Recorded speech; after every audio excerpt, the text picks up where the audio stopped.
Hello बच्चों, कैसे हो आप सब। तो किसी ने क्वेश्चन पूछा है एनोनिमस। इन्होंने लिखा है दो ऑप्शंस मैम है मेरे पास, बीटेक और एमबीबीएस। तो लेकिन मेरे 5 टाइम्स का ड्रॉपर हूँ और एमबीबीएस अगर मैं करने जाता हूँ तो 5.5 साल प्लस 3 इयर्स एमडी के लिए लगेंगे। तो ऑलरेडी मैं 5 ड्रॉप ले चुका हूँ। दूसरी तरफ अगर मैं बीटेक करता हूँ कंप्यूटर साइंस में, तो उस केस में 4 साल के बाद अगर मुझे पैकेज मिल जाता है 15 से 20 लाख का, तो क्या मुझे इस साइड को जाना चाहिए।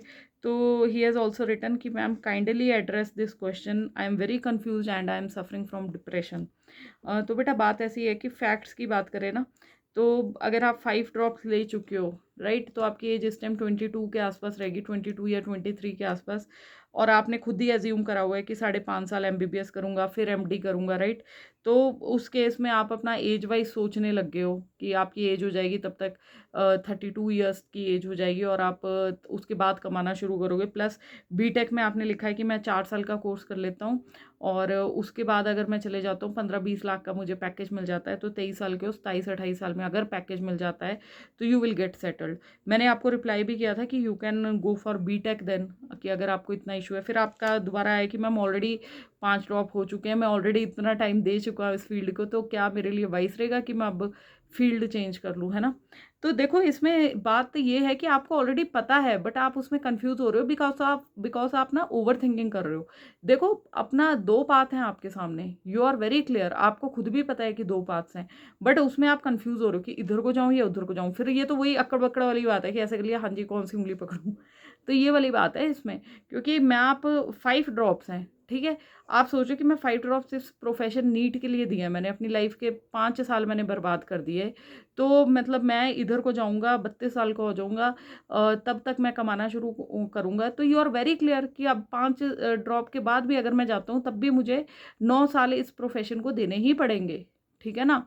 तो फिर उसके बाद आप कमाना शुरू हो गया अगर आपका पैशन है, अभी भी आपको लगता है, क्योंकि कहीं एक कोना है आपका, क्योंकि मैंने आपको आंसर दे दिया था, कहीं एक दिल का कोना है जहां से आवाज आ रही है कांस्टेंट एमबीबीएस एमबीबीएस एमबीबीएस। तो आप सेटिस्फाई नहीं हो पाओगे बीटेक में आके, क्योंकि आपको खुद पता है कि मैं 5 साल दे चुका हूँ। अगर तो बेटा तो पहले तो अपने आप को ना आत्म मंथन करो एक, कि हाँ भाई आप चाहते क्या हो, अपने आप से चाहते क्या हो बेसिकली। कि अगर तो आपको सेट अगर कैलकुलेटिव होना है, प्रैक्टिकल होना है, ठीक है, मैं आपको प्रैक्टिकल सॉल्यूशन क्या बता रही हूँ। अगर किसी अच्छे कॉलेज से बीटेक करते हो कंप्यूटर साइंस में अच्छे रैंक के साथ, और अगर आप में है पोटेंशियल, अगर मैथ्स लिया हुआ था कि आप भैया क्रैक कर लोगे, तो बीटेक कर लो आप। प्रैक्टिकल सॉल्यूशन यही है कि 15-20 सालों में सॉरी आप 15 से 20 लाख का अगर कोई पैकेज आपको मिलता है, सच में ऐसे प्लेसमेंट्स अभी भी फिलहाल अगर ऐसे कॉलेज में आपको एडमिशन मिलता है तो you should go for it, ठीक है। उसके बाद आप 15-20 का पैकेज स्टार्टिंग में लोगे, उसके बाद एमबीए कर लोगे तो ये 15-20 लाख का पैकेज 30 से 35 लाख भी हो सकता है, ठीक है। दूसरा, जो आप वही आपका जो ड्रीम टाइप है, 5 ड्रॉप्स कर लिए, मैं 5 ड्रॉप दे चुका हूँ, अब मैं जाऊँ कि ना जाऊँ। फिर भैया अगर इस साइड को आना है ना, आपने अभी भी 5 ड्रॉप करने के बाद अगर सपना है अभी भी, तो आपको खुद ही पता है कि 32 साल तक आपको अर्निंग नहीं होने वाली है। हो सकता है कि 6 साल बाद, जैसे आज जब आप 29 ईयर्स के हो जाओ, आप गवर्नमेंट सर्विस का एग्जाम क्लियर कर लो, हाँ तब अर्निंग आना शुरू हो जाएगी। देखो एमबीबीएस और एमडी ये होते हैं, एक होता है छोटी रेस का घोड़ा, एक होता है लंबी रेस का घोड़ा, ठीक है।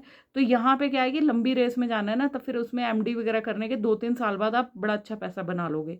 बट और वो भी 2-4 सालों बाद जब आप कमाना, आई मीन 2-4 सालों बाद जब आप एमडी कर लोगे, उसके बाद जो स्टार्टिंग पैकेज आपका 15 से 20 लाख होगा, उसके बाद जितना आप मेहनत करोगे हो सकता है 40 लाख में 1 CR तक भी कमा लो, ठीक है। तो वहीं पे अगर हम बीटेक के साथ कंपेयर कर लेते हैं, तो बाकी सारी चीज़ें भी होती हैं, आपको सारी चीज़ें कंसिडर करनी पड़ेंगी कि नौकरी कब लगना है और उसके बाद आपने पैसा कब आना है, आपके फाइनेंसिस पे डिपेंड करता है, आपकी फैमिली कंडीशंस पे डिपेंड करता है।